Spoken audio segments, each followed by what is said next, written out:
All right. Well, good morning, everyone. Thank you so much for being here and being part of the webinar this morning. Today, we're going to be talking about applying emotional intelligence to promote strong team interactions. And so this is a heavy duty session here. And so we're only doing a piece of it for you to be able to kind of wet your whistle and get you to go back into to doing a little bit more research into emotional intelligence. Many of you are already using some areas of emotional intelligence. Maybe you're using all of it. That's great. But today what we're going to do is we're going to look at 5 different sections, but we're going to focus on 3 of those because 3 of these sections are more personal to us. And what we can do is if we can take care of us and control how we are, it makes a difference a lot of times on how people respond. So for some of you, if you signed in this morning and you've heard about emotional intelligence, but you're not real familiar with it, it's the ability to do several different things. And so I'm going to simplify it. And so it has more complex areas than just this, but it's the ability to read the emotions in others and to control your emotions in some of these tough situations that we get in as project managers. Many times we'll get into some kind of situation to where we have some kind of conflict or disagreement, and the disagreement might be over something positive, such as 2 different solutions, but nevertheless, it feels a little uneasy while you're doing this. Emotional intelligence is one of those tools that project managers can use in being able to control yourself, which helps control the situation. And so I'll give you some examples of this as we go through. Like I said, many of you probably use emotional intelligence naturally. You've just learned those coping mechanisms. Emotional intelligence is not something that is super new. It came out in the 70s. When you look at the environment of project management as well as management in the 70s and early 80s, you still had a lot of top-down control from management. So managers made a lot of the decisions. And so if there was something that happened that somebody didn't like, it was normally being booted up to management a lot of times. But what you have seen now, as we've come to this stage of teams and project teams, we're starting to see with the introduction of Agile and Scrum and all of these type of strong team-driven type of tools that we're wanting people to use, is that you're starting to see that management's making less decisions, the team's making more decisions on some of these projects. Maybe not all, I know, but in so many of these particular projects. Now, the history of emotional intelligence goes back to several different researchers. So I'm just going to show you very briefly here some of the researchers that are out there. One of the more credible researchers has been out for years has been a group called Mayer, Salvi, and Caruso. And so this is just an example of their model of emotional intelligence. And so they focused on managing emotions, understanding those emotions, using them, and also perceiving those emotions. And so the ability to be able to once again understand the emotions of others, control the emotions of ourselves, to be able to handle the situations. Another researcher that came out produced a model called the Bar-Own model of emotional intelligence. You'll see this a lot of times in university classes when they talk about it. And so the whole purpose of this was the intrapersonal, interpersonal, and of course we know how important those things are. And then they introduced this idea of stress management, and then our mood, how we are that particular moment of that particular day, impacting effective performance. And so how can we use that to impact in a positive way the performance of our people? And then Rowe is another writer and researcher. And so Rowe gave 3 types of people with emotional intelligence. And so one of the things he talked about is the problem avoider, and they might be inactive, the problem solver, who is reactive, the knee-jerk person, and then the problem seeker, proactive. How can we solve this? How can we prevent this from happening? So all of these are times that we use everything. You know how that is. But the moments when we have that high-end conflict that we're able to control ourselves is where we're going today with so many pieces of this. Now, one of the things that we're looking at as we compare emotional intelligence is emotional intelligence project manager and the non-emotional intelligent project manager. And so what it really focuses on is, am I using these tools to be able to keep myself composed and maybe reduce the stress personally? And if I can do that to myself, will it help the other person or the other situation. I can't control them. I can't manipulate them. But if I can act right or better or calm, does it make a difference there? So on the left-hand side, this person doesn't use emotional intelligence. They don't even think about their emotions. They don't even think about their reactions or their background or the tone of voice or anything they say. They just kind of say what they want to say and let the chips fall where they may. Now, the challenge that we all have in these situations, as you know, is that we can say some things and they can come across pretty doggone harsh, and that person can react to the tone, not even the message, but just the tone. And so we'll have that. And then on the right-hand side, this is going to be the emotional intelligent person. So the person who doesn't use EI is going to be very reactive. Decisions might be based on emotions and they don't even know it. But the problem that you see is the reaction of people. Now, this isn't 100%, you know how that is, but you will find those people who they'll react. And so just think about the tone, just think about how we say. So if you're a loud person, I'm kind of a loud person anyway. And so I can sound more gruff than what I mean. And so when you're trying to talk with someone, or especially if you're talking about performance or anything that would be derogatory, you can come across pretty harsh, and yet you maybe didn't intend for that to happen like that.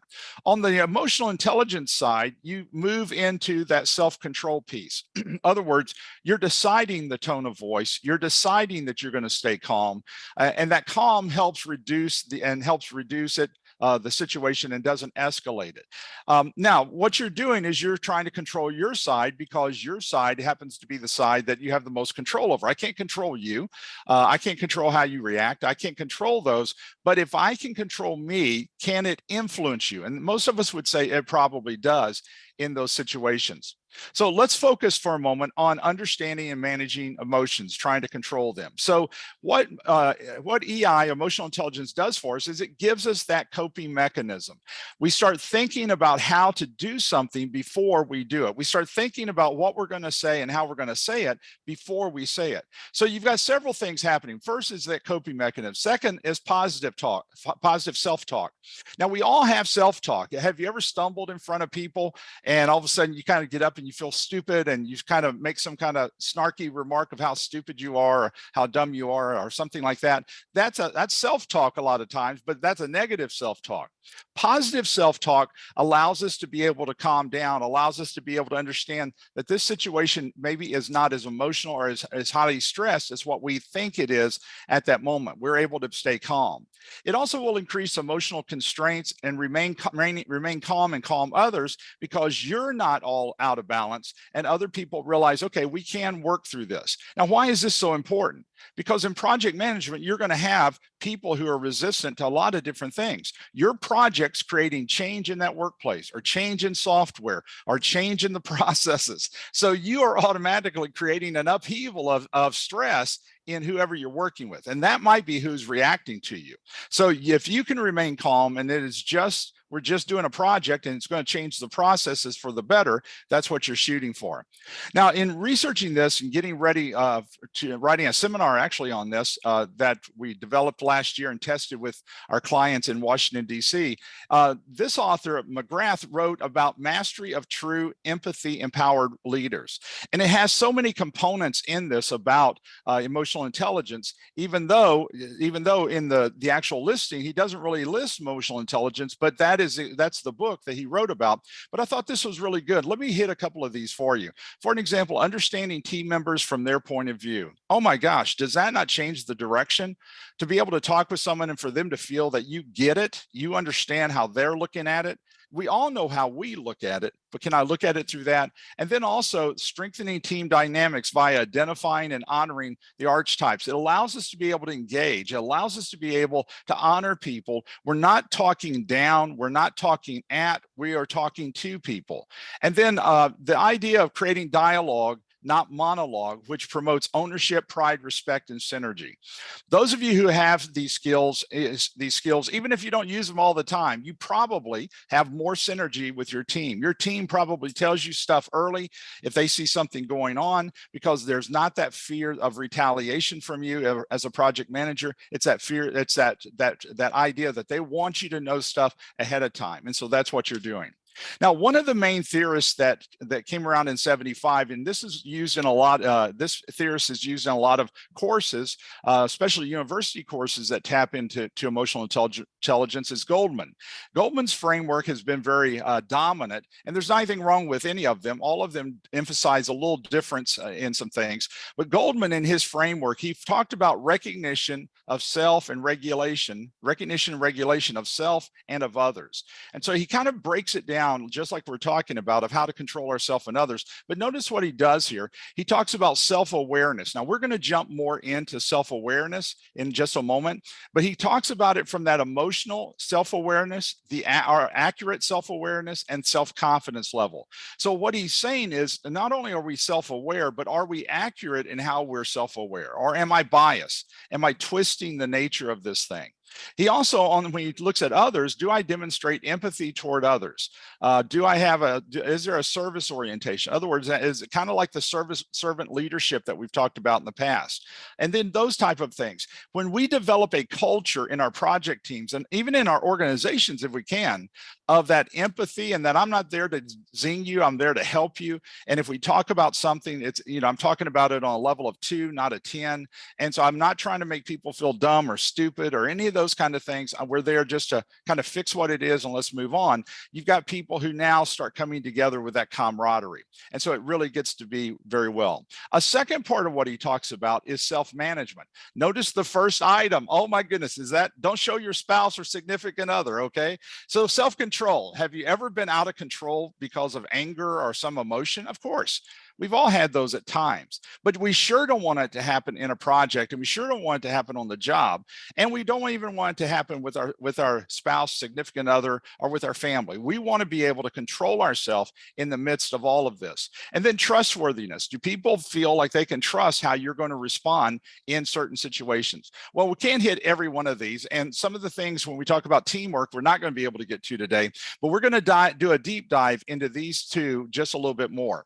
So why study emotional intelligence? Is this some kind of psychological gobbledygook? And there are people who think that. I don't think that. I think emotional intelligence is a good thing for you to study, and you have the ability on your side to turn it on or turn it off. Now, there are times when I've not used emotional intelligence and I teach it and I've known it for years, but there are times that you have walked into a situation and emotional intelligence had a lot of influence in what you did and how you said it. And it made a difference to everybody else. So it keeps a person calm. It establishes a method for confronting a crisis. It controls one's reaction. It can reduce the stress, guard your reactions when experiencing criticism, reduces fear during uncomfortable situations, and it can increase social skills. Why? Because the social skills that people want from each other really is inherited and built around emotional intelligence. We want to have people who care about us, and we want people who can demonstrate empathy. And we want the ability that if we screw something up, that I can say it to you as my project manager, and I'm not going to get 20 minutes of being ripped on, but you're going to look at it and we start devising a plan to fix it. And so those kind of mindsets are what we're really wanting to build into the workplace today. Now, there's some characteristics of someone with weak emotional intelligence. Let me hit a couple of these for us, and we've all done these. Okay, so I know I'm singing to the choir this morning. We've all done them. We look back and we think, "Wow, I didn't handle that very well." The second one there that I wanted to hit for us this morning was loss of perspective and becomes out of control. We can lose perspective because we get irritated over something. Now, one of the things I've noticed and just kind of think about this, see if this makes a difference. Certain conditions happening to me can make a difference on how good or how bad I use emotional intelligence. So for an example, loss of perspective. If I'm tired, I've been speaking, I've been traveling a lot, and then all of a sudden here comes this crisis or this situation, I'm kind of ticked pretty easy and pretty quick. And a lot of it had nothing to do with the situation. Situation wasn't any worse than what it would have been any other time. I'm tired. You're tired. You're working, you've got a skeleton crew on your project. You don't have enough people. You got multiple projects. You feel like you go to meetings, oh my gosh, all day long. And if there wasn't any meetings, you could get some work done. So loss of perspective, are you tired? And is that one of those? And those of you who have little kids at home, little guys, I mean, that even intensifies because when you get home, you're working with your kids and your family and stuff, and it's all good stuff, but still that's stress and sleep that you didn't get and all of those type of things. So just simply, Did I lose my perspective because I'm a little tired? The other piece is, do I have a tendency to look and blame others, and maybe I contributed to it? And with that, we have to be so careful with some of this, because one of the things we want to do is we want to help people, we want to serve people, we want to create that atmosphere to where people are getting along. But if we blame others and everybody feels like it's a blame game, people will hold back communication from us. So we have to be able to look at that situation a little bit stronger through that. So here's a couple of things to consider on influencing others. So the first one, do no harm. I do not want to harm my team. I don't want to be a jerk and hurt my team and cause a ripple effect where they don't want to talk to me. And it's like, oh my gosh, here comes Mathis, hide everything. It's that kind of thing. You want your team to be open. Influence from a positive framework. Can I be an influence to them in a positive way, help them, coach them, mentor them in order to get their skills to where they need to be? Can I be present and detect their mood? We sometimes are so busy, and especially those of you who are working on so many multiple projects and you don't have enough team members, and I get it. That causes us sometimes, though, not to be present in the situation. And so what we have to do, even though you've got 5 or 6 projects you're working with, you've got to be able to shove those aside and think about that particular situation that they're talking about and kind of clear your mind, at least temporarily, to talk about that. And then following the golden rule. And of course, we know the golden rule, right? Do unto others before they do it to us. And no, that's not the golden rule. That's what people think, isn't it? It's to do unto others as I would like for them to do unto me. So in other words, you're looking at trying to create something wholesome with them is what you're trying to do. All right, so let's move a little bit more and do a little bit more of a deep dive into the project management and using emotional intelligence. So let's start off with some advantages. So there's 3 main areas that we can see emotional intelligence being of benefit to you. At least consider it. If you've not used it, at least consider it. So people, work, and the purpose of what we're doing, everything that we're doing. So let's start with the people first off.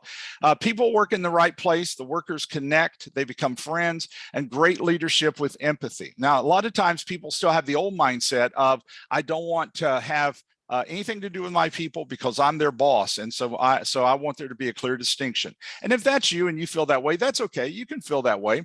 I'm not somebody who wants to manage that way. And I don't think that's going to be wholesome long-term.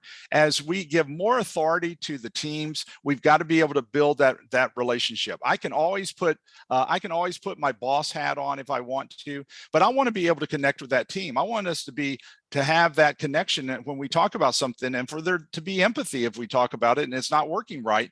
Other people fail. A lot of things can happen like this because you've got good people. You're not wanting to lose them. The second part of this that we might want to look at is the work itself.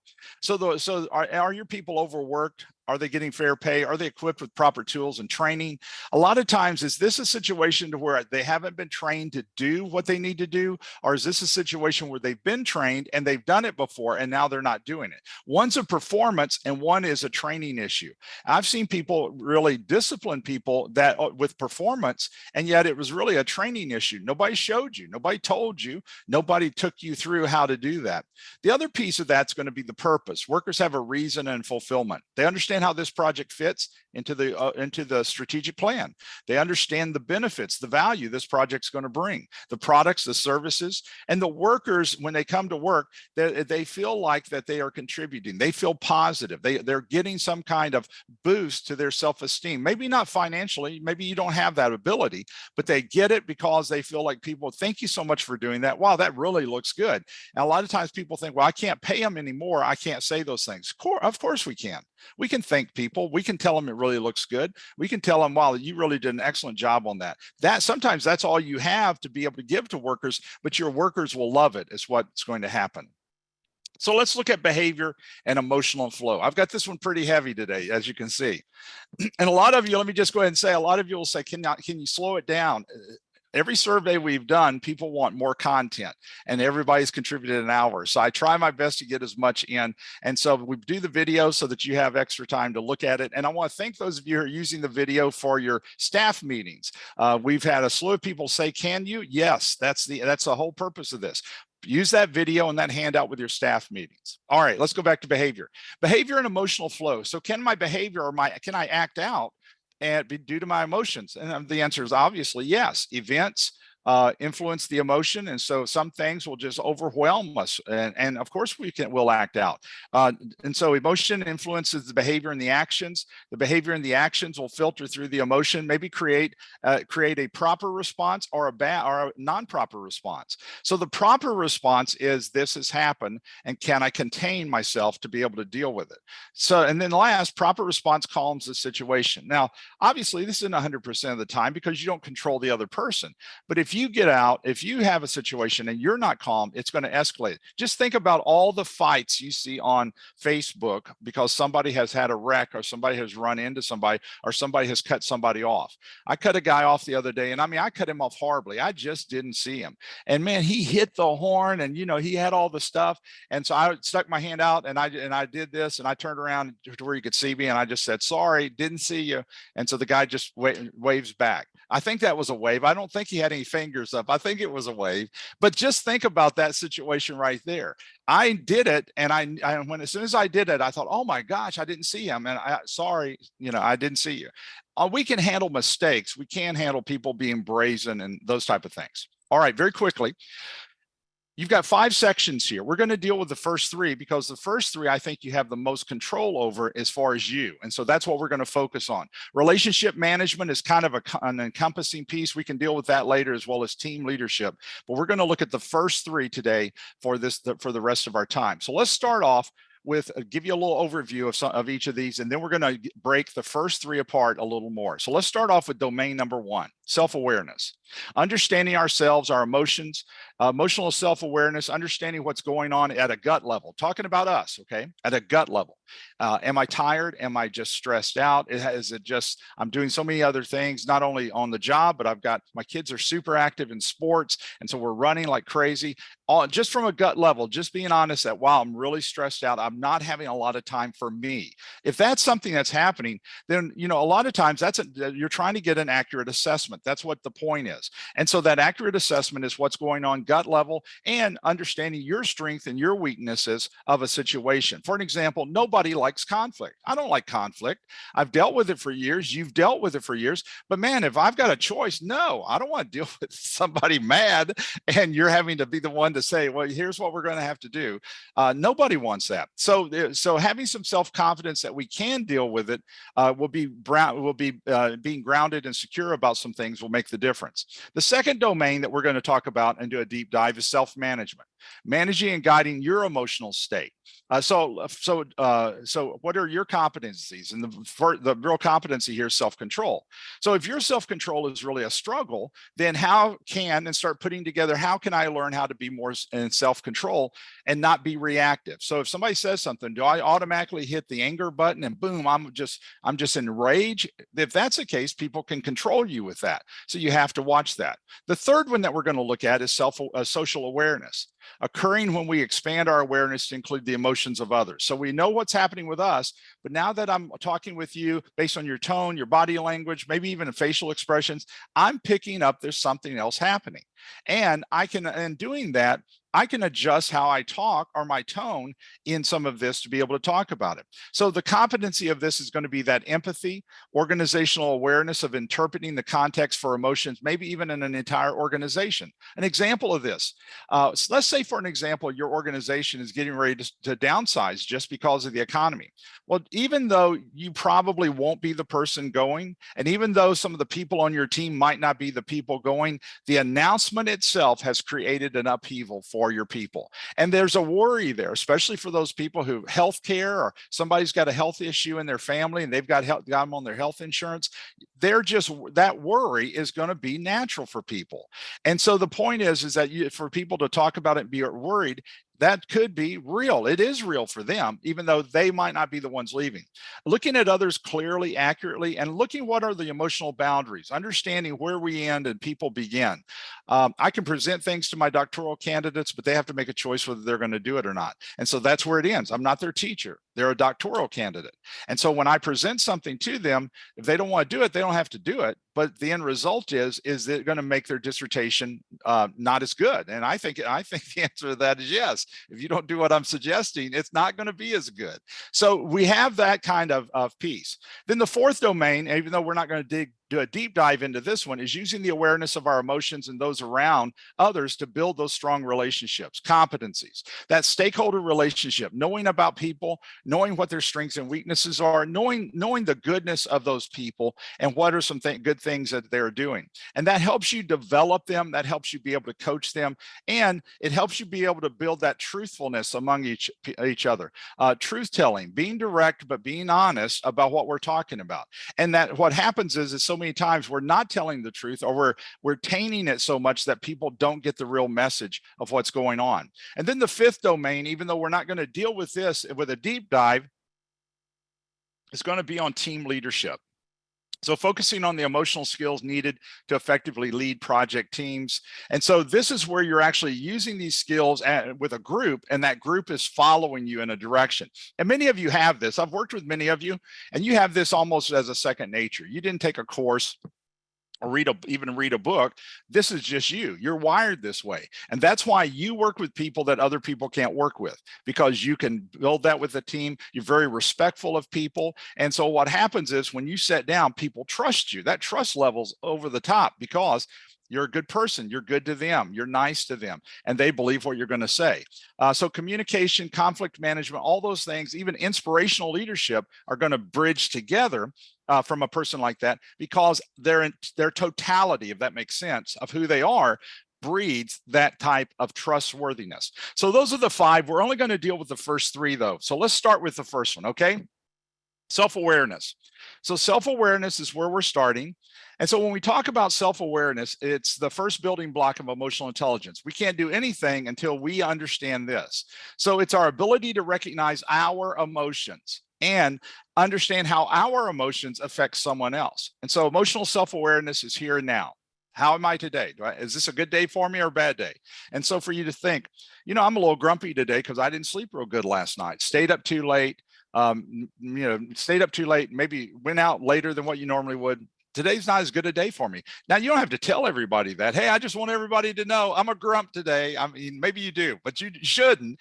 But for yourself to know that, you can see, you know what, I've got to make sure that I demonstrate a kindness, because today would be a day that I might not demonstrate that because I'm a little grumpy. So that's part of that self-awareness. So it can be challenging to us. So our emotions change, and we may experience mixed emotions throughout the day, and we probably will.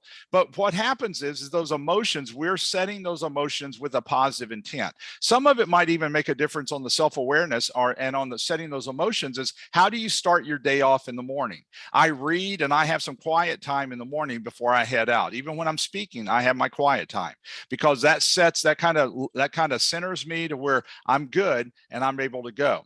Now, a lot of times people will say, well, yeah, but you don't know what happened to me as a child. You don't know what happened to me in the past. I get it. We all have dysfunction. Okay. I'm about to decide. Welcome to America, the home of dysfunction. So if that's not you, I apologize. That's great that you don't have dysfunction in your family. I feel like we've got the group rate of dysfunction sometimes when you look through all the lineage of my family. Look up the family in the dictionary, and it's a dysfunction through and through. But the point is that the childhood wounds that we inherit sometimes can influence our feelings. But if we can learn how to cope with that, you can take those and actually be positive. I want to be a success because I was told I was a loser my whole life. I want to have education because I was told how stupid I was. See, you can take some of those things and use it in such a positive manner there. Now, let's talk about it just a little bit more here. Training yourselves to recognize our emotions. If you're a non-emotional kind of person, this might be a little bit more of a challenge for you. And if you are somebody who's kind of off the chart emotional, you're having to draw back a little bit because everything kind of maybe sends you over. So you find yourself either extreme, trying to come back towards the middle. So you're identifying certain things, physical sensations connected to your emotion. For an example, do you start sweating? Do you have a heart rate go up? Does your muscle tight? Do you start feeling hot or cold? Do you start getting thirsty? A lot of these things will tell you that something's happening physically to kind of trigger, okay, this is my emotions are going up. Look at what about your facial expressions? Are they caused by emotions? So like for an example, do you smile or do you frown or do you raise your eyebrows? Are your eyes open? Are you leaning over a lot of the time? Are you know, all those kind of things can tell something about that person. Now, all of them don't necessarily tell the same thing about all of us. You might be somebody who leans over and it has nothing to do with emotion. It has everything to do. You just got bad posture. And so somebody's reading it thinking, oh, Keith is not doing good. See him leaned over and I've just got horrible posture. So identifying those feelings and being able to connect it, because that's going to be pretty customary per person, understanding the cues of that's a good day for them or a bad day for them. The red flags, emotional red flags that we have to watch out for. So sometimes when we are not hitting on all cylinders the way we need to, we might have inappropriate humor. People might, or the other person might, they might have sarcasm and it really be something to it. That passive aggressive behavior, I've seen that happen to where people can always say, oh, well, I was joking, but that bad emotion, it really contributed to it. Sometimes they'll play the victim. And sometimes there's hostility, and you think, where's that hostility coming from? It has nothing to do with this project, but that person was very, very grumpy and kind of told everybody off, and it wasn't beneficial. So here's a couple of pieces that might help you. So self-instruction to control, for an example, anger. Responding quickly during an emotional situation can lead to angry outbursts and heighten the conflict. Now, obviously, we have to respond to angry outbursts, or we have to respond to emotional situations. But sometimes, if we're doing it too quick, we haven't set ourselves up to be able to handle what the pressure is and what's going to happen. For an example, when you go into a job interview, you've already prepped yourself on that they're going to ask you questions, and they're going to ask you some hard questions that you're going to have to respond to. So you walk in with a mindset of these questions, or general questions that they're going to ask you. But a lot of times, when we go into an emotional situation, the emotion is already pumping, and what happens is if we don't have our mindset and we haven't got all set up for this, then we allow the emotions of what we're going into to dictate how we're going to respond, and we might not respond as good as we should. So we have to be careful with that. The other thing is viewing ourselves accurately. Self-assessment is difficult sometimes. Have you ever been somebody ever told you that you were grumpy or something and you didn't recognize it? Sitting there one night, I said something and Wanda said, well, you don't have to be grumpy. I said, and nothing makes a grumpy person worse than somebody saying it. And I said, well, I didn't know I was grumpy. As soon as that came out of my mouth, I thought, I am grumpy. I don't know why, but she picked up on it, but see, I didn't. So that self-assessment is going to be key. Are you aware of your strengths and weaknesses? Most of us have done pretty good on that.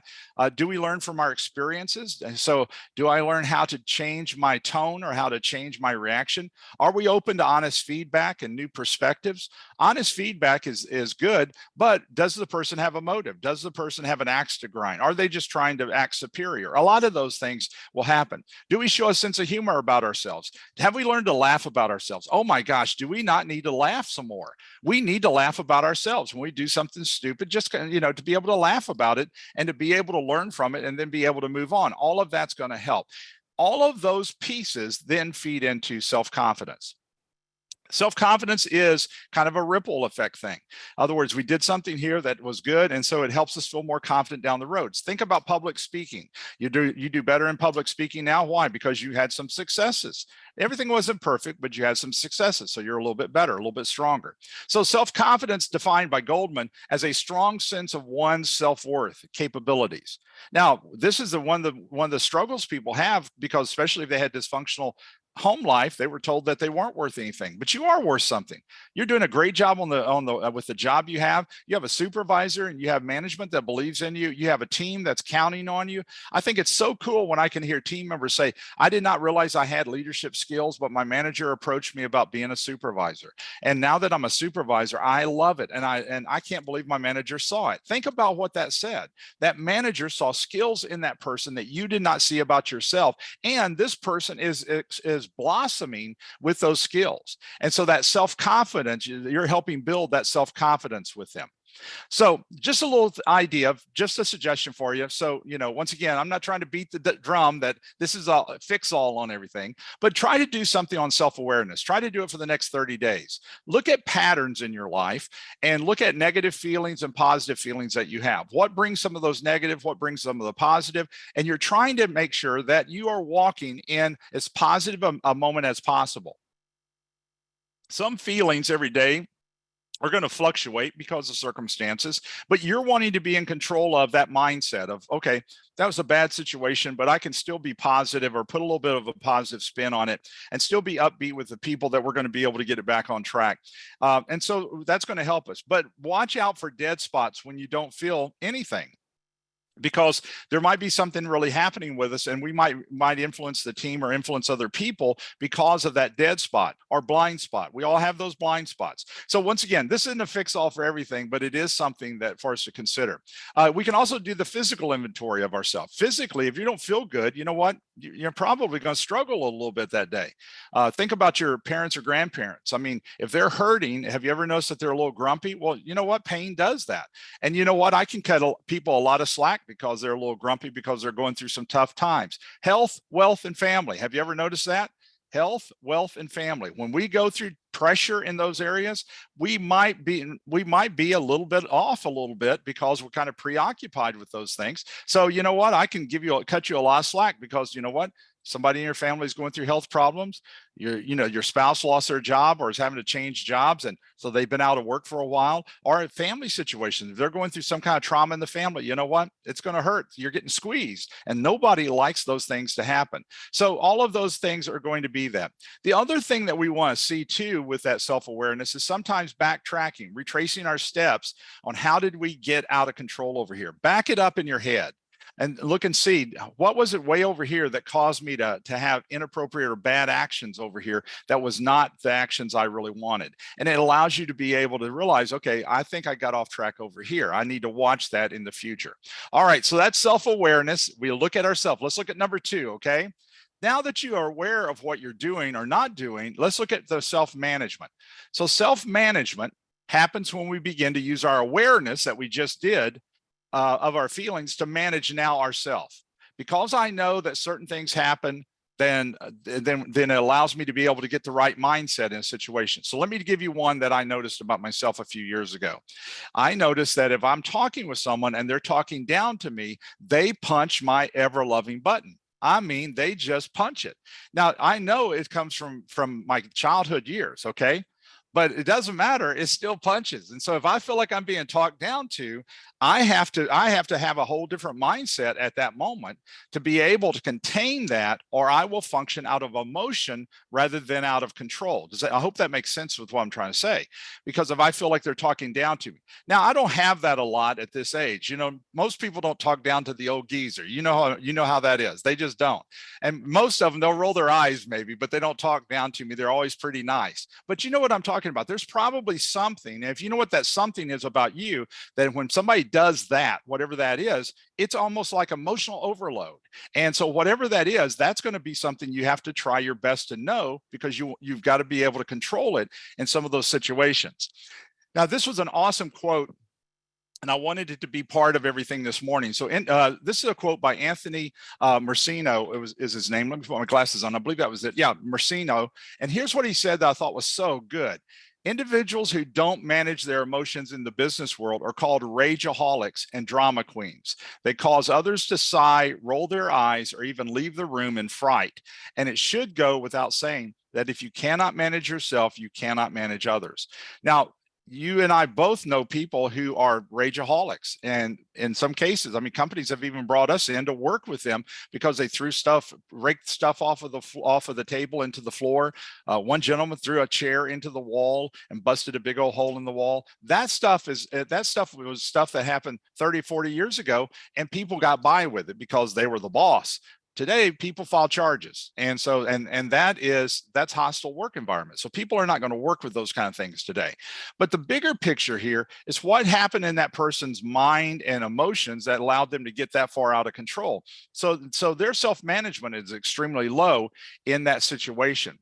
So that feeds into that self-control piece, the ability to be in control of our emotions, to remain composed despite our emotional state, and registering those emotions, but controlling our reaction. So if you've had to, for an example, personally, if you've ever had to go through any kind of traumatic thing. So one of the most dramatic things that people will talk about a lot of times is the death of a loved one. And you've had to go to that funeral. And so you know that your emotions are heightened because you've lost that person you care about. But at the same time, you're there at the funeral and you're trying to be cordial to the people who are coming to pay respect and not lose yourself at that situation. So we've got that tug of war going on. Okay. Well, guess what? That tug of war is okay.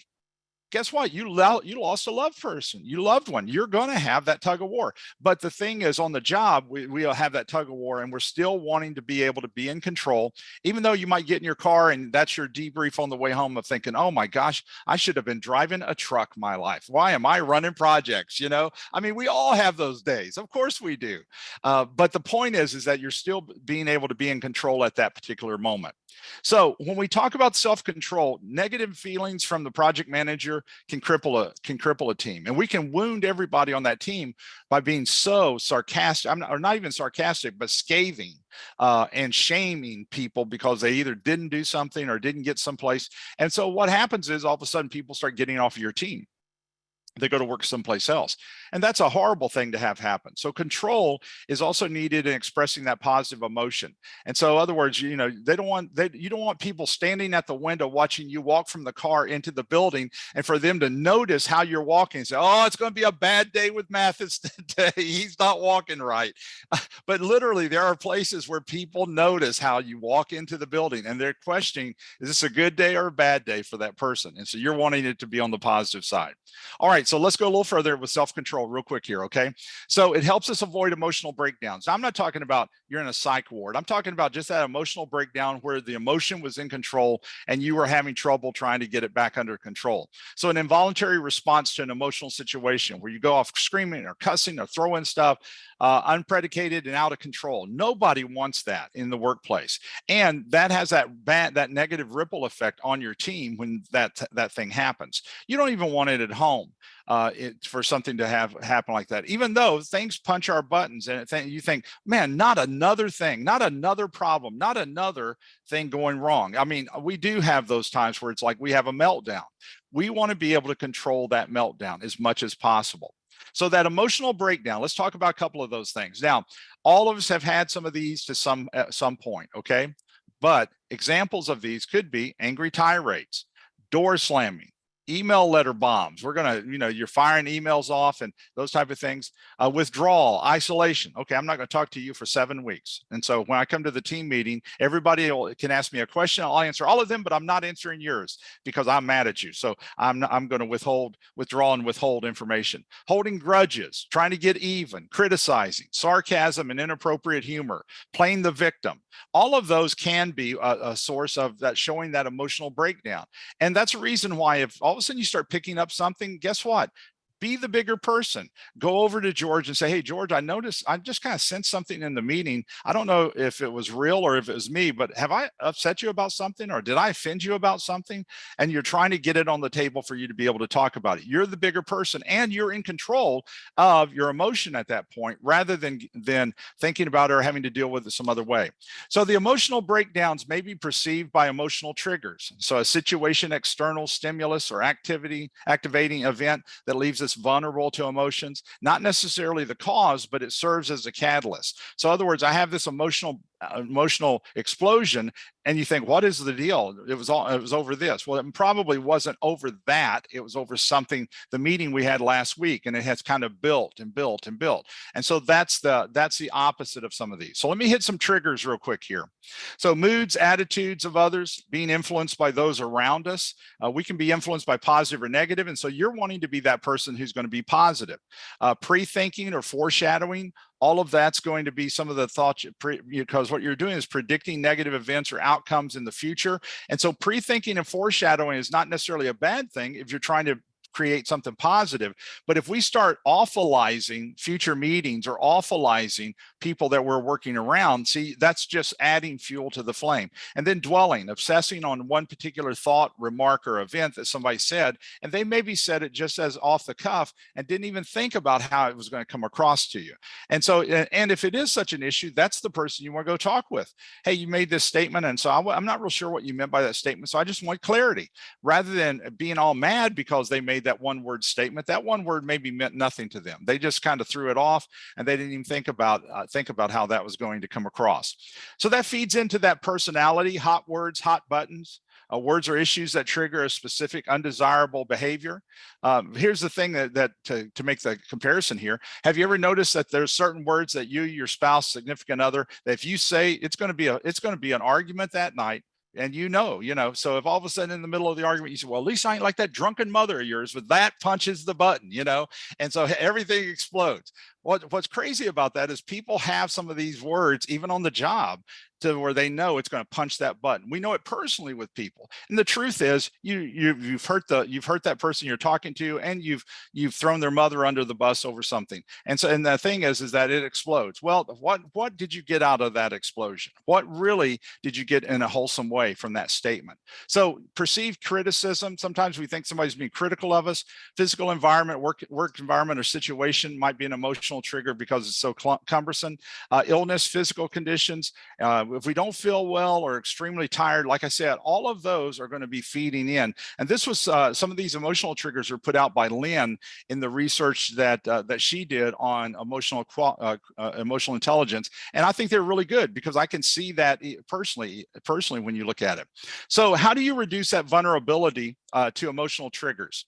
Know yourself, evaluate your physical environment, take care of yourself, stay healthy. Nobody's going to take care of you. The company is not going to take care of your mental health. They'll encourage different things, but you. And so if you can tell that you're out of balance or something with something, and something's really punching your buttons, or you're going through health, wealth, and family issues, maybe you do need a few days off to kind of recharge. Provide something for yourself for self-renewal by taking a vacation or investing in training for yourself or something like that. I think it's cool that some of the companies are starting to look at ways to be able to enrich their employees to where they get that recharge, get some kind of support by being with some other people that you get some of the recharge there. I mean, even the church we go to every 5 years, I think it is, our church will allow our pastor to have a 3-month sabbatical so that they can recharge. Think about it with the ministry, because you're dealing with crisis so much in the ministry. So anything that what it's going to take to recharge you is what you're looking at. So here's the process of managing the emotions. Let me give it to you one more time. Identifying the feeling, determining the underlying cause, establishing new ways of thinking and behaving. That's going to be your behaviors. You take action to start getting clear, and then do it over again, because guess what? We got multiple levels of stuff that will punch our buttons, and multiple levels of behaviors that we've got to change. Okay, so self-instruction to control the fear. A lot of times people have fear about stuff. You hear this like crazy over artificial intelligence. Oh, it's going to put us all out of work. Come on, give me a break here. This is some of the stuff that was said with internet. And so people are fearful of everything. Look, what we're fearful of a lot of times, if we can understand it, and if we can study it a little bit and talk about it a little bit, that fear will decrease. And that's going to be true in almost everything. So fear comes from a trigger inside of each person. It doesn't necessarily mean it's true, but it does mean the feeling's real. So the feeling is real, but the trigger that's doing that to us might not have any truth to it at all. We feel like that fear, for an example, it's going to take all of our jobs. Do you really think it's going to take all the jobs?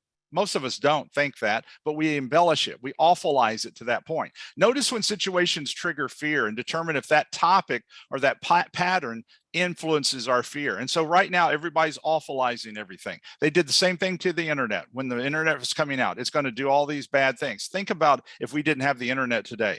The internet's doing so much, including our presentation. It's doing so much good. Now, is there bad stuff on the internet? Of course. And there probably will be some bad stuff come out of AI too, but there'll be so much good stuff come out of it too. But we'll take that fear. So fear can be reduced by knowing the options, understanding the situation, and that allows us to be able to understand. Education has a way of reducing the fear of some of this. And so get educated in anything that we happen to be fearful of. That will help you. Now let's talk about the third and last one. This is going to be your social awareness. And so this is the last one we're doing a little bit of a deep dive in. The ability to understand the emotions of others. So not only do I need to and want to control my own, I want to understand you. I want to understand what's happening in your situation, not as a busybody, not like that, but I want to be able to notice that you're a little different and to be able to be an encourager. So specific information about the people that we're interacting with can make a difference. So what you get into a lot of times, like for an example, nonverbal perceptions. If we work with someone long enough, we will all of a sudden notice that they're a little bit different today than maybe they were last week. So what's going on? And so the ability to recognize maybe an unspoken emotion of others, facial expressions, body language, and to be able to show some empathy, even if I don't know, and I'm not talking about digging into somebody else's life if they don't want to say anything or they don't say anything. I'm just talking about showing some empathy to realize that I sense they're going through something. And so I'm going to try to be a little bit encouraging. I'm going to just try to be as upbeat with them as possible about some things, listen to them when they get ready to talk, because those are going to be some things that's going to benefit them overall. And so that social awareness is going to be something that we have to take our mind off of us. We are so focused on us and how something affects us. And I've got to be you focused on this. So how do project managers use this? Let me hit it real quick here and pull all of this together in the next 10 minutes. Okay. So understanding the verbal and nonverbal communication of different stakeholders, understanding the motivations of our team members so that we can align them with the objective of the project. Also improving your understanding of stakeholders and even the politics. And politics, you're talking about the politics of your organization. Also providing feedback and constructive criticism to team members. We are going to have to receive criticism. We're going to have to be told criticism, but we don't have to be a jerk in doing it, and we can be soft in doing it. We can do it in a softer manner sometimes in being able to pass it along. Also recognizing and addressing hostility, conflict, and other negative behaviors. A hostility in the workplace is not going to be accepted today, nor should it be accepted today. Nobody wants to work with somebody who is just, goes over the top crazy and is hostile and throwing stuff. That's the reason why people are suing over it, and that's the reason why companies are on top of it today. But there will be stuff that you will sense that there is hostility. People do get upset over they want their solution and you've got a different solution. And so it might make a difference. Let me close the last couple here talking about empathy. And then I want to tell you about something that we've got going here. So empathy. So ability to read the spoken and unspoken thoughts or feelings of others. Now you're not going to be 100% correct. Okay. So don't think, well, I'm a mind reader. Oh no, you're not. You don't have enough mind. We don't have enough mind to read somebody else's mind like that, but you can pick up perceptions, the ability to appreciate the thoughts, the feelings of others and why they have them. And understand what people have gone through will dictate a lot of times how we perceive certain things. Capacity to respect and value people from diverse backgrounds and cultures. And this needs to grow even more to where we do appreciate the differences of our team. That makes a difference of you being very successful on a project. Our differences is where the success is. Having everybody think like me, look like me, talk like me, that's not where it's going to be. It's going to be that we're so different, and it allows us to be able to come together and be able to share what we think is a solution. You're going to hear some ideas that maybe you didn't think of. Guess what? That's good. That's a good part for you.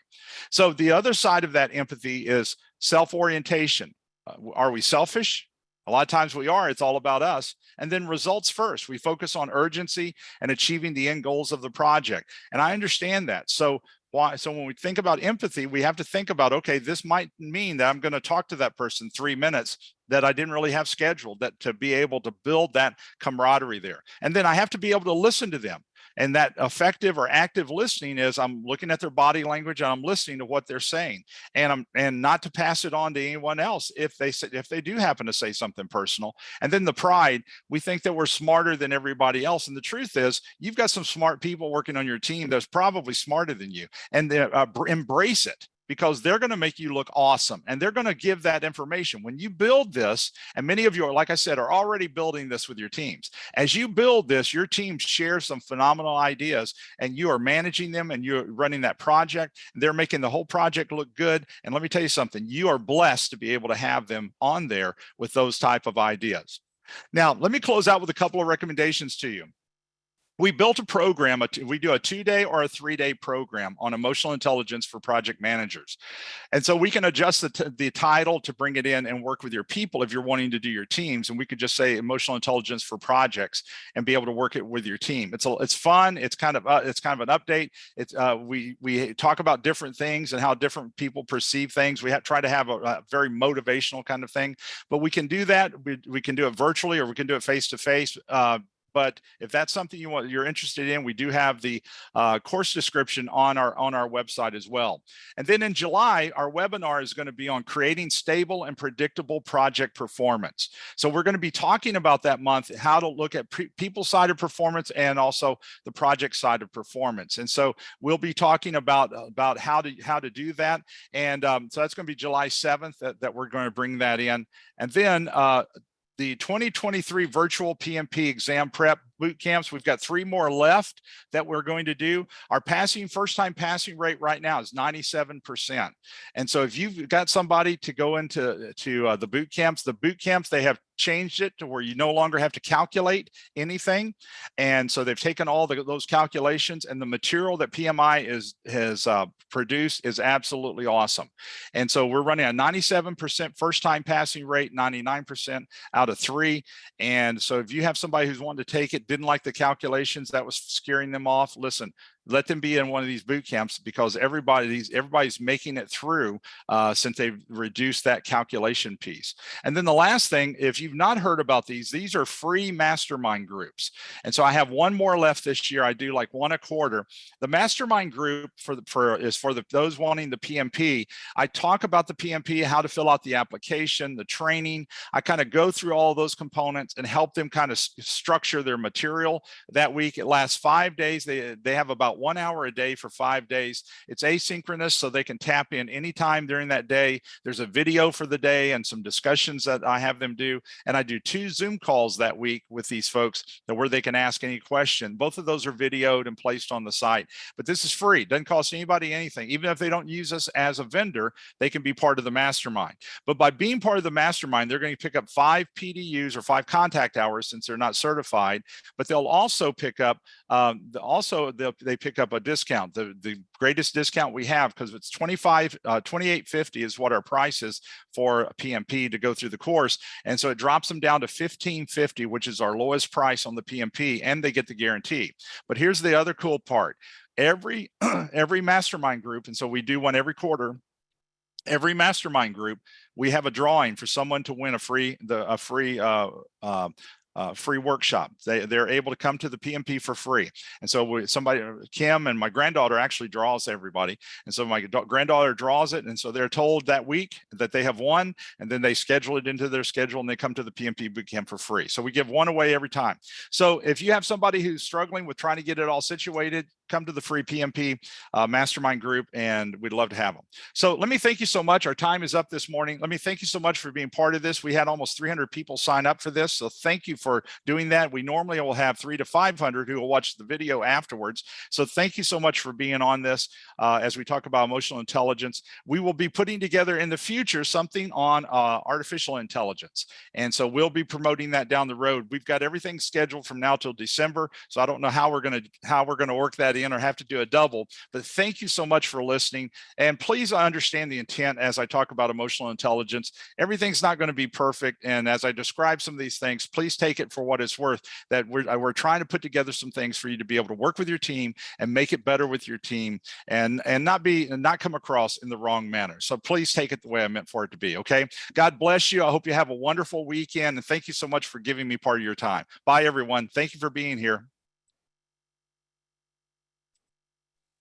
Thank you.